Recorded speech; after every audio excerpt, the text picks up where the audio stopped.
ಗೌರಿಬಿದನೂರು ನಗರದ ಬೆಂಗಳೂರು ಹಿಂದೂಪುರ ಬೈಪಾಸ್ ರಸ್ತೆಯ platinum city ಬಳಿ ಯುವಕರ ಗುಂಪಿನ ನಡುವೆ ಗಲಾಟೆ ನಡೆದು ಗಲಾಟೆ ವಿಕೋಪಕ್ಕೆ ತಿರುಗಿ ಮಾರಕಾಸ್ತ್ರಗಳಿಂದ ಆರ್ಎಕ್ಸ್ ಸೂರಿ ಎಂಬ ಯುವಕನ ಮೇಲೆ ಹಲ್ಲೆ ಮಾಡಿರುವ ಘಟನೆ ನಡೆದಿದೆ. ಇನ್ನು ಹಲ್ಲೆಗೊಳಗಾದ 29 ವರ್ಷದ ಆರ್ಎಕ್ಸ್ ಸೂರಿ ತಲೆಗೆ ತೀವ್ರವಾಗಿ ಪೆಟ್ಟು ಬಿದ್ದಿದ್ದು ಗೌರಿಬಿದನೂರು ಸಾರ್ವಜನಿಕ ಆಸ್ಪತ್ರೆಯಲ್ಲಿ ಚಿಕಿತ್ಸೆ ನೀಡಲಾಗಿದ್ದು ಹೆಚ್ಚಿನ ಚಿಕಿತ್ಸೆಗೆ ಚಿಕ್ಕಬಳ್ಳಾಪುರಕ್ಕೆ ರವಾನಿಸಲಾಗಿದೆ. ಹಲ್ಲೆಗೊಳಗಾದ ಆರ್ಎಕ್ಸ್ ಸೂರಿ ಮಾತನಾಡಿ, ನನಗೆ ಪರಿಚಯಿಸಿದ ಯುವಕರ ನಡುವೆ ಗಲಾಟೆ ನಡೆದಿದ್ದು ಬುದ್ಧಿವಾದ ಹೇಳಲು ನನ್ನನ್ನು ಕರೆಸಿದ್ರು.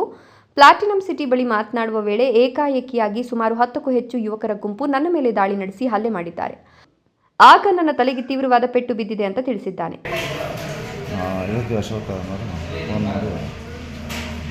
ಈ ಗಲಾಟೆಯಲ್ಲಿ ನಾವು ಮಧ್ಯಕ್ಕೆ ಬರಬೇಡ, ಕಾಂಪ್ರಮೈಸ್ ಮಾಡಬೇಡ ಅಂತ ಹೊಡೆದಾಡ್ಕೊಬೇಡ್ರ, ಸುಮ್ಮನೆ ಏನಕ್ಕೆ ಹೊಡೆದಾಡ್ಕೊಂತೀರ, ಆರಾಮಾಗಿರು ಅಂತ ಹೇಳ್ಬಿಟ್ಟು ನಾನು ಸಮಾಧಾನ ಮಾಡಿಸ್ತಾ ಇರ್ತೀನಿ.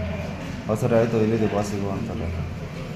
ನಾನು ಪ್ಲಾಟಿನಮ್ ಲೇಔಟ್ ಹತ್ರ ಹೋಗ್ತೀನಿ, ಬೈಪಾಸ್ ಹತ್ರ ಹೋಗ್ತಿದ್ದಂಗೆ ಒಂದು 10 ನಿಮಿಷ ಬಿಟ್ಕೊಂಡು ನಾನು ಹೋಗಿದ್ದು ಸಮಯಕ್ಕೂ ನನಗೂ ಆಟೋಮೆಟಿಕ್ ಒಂದು 10 ಜನ ಮೇಲೆ ಬರ್ತಾರೆ.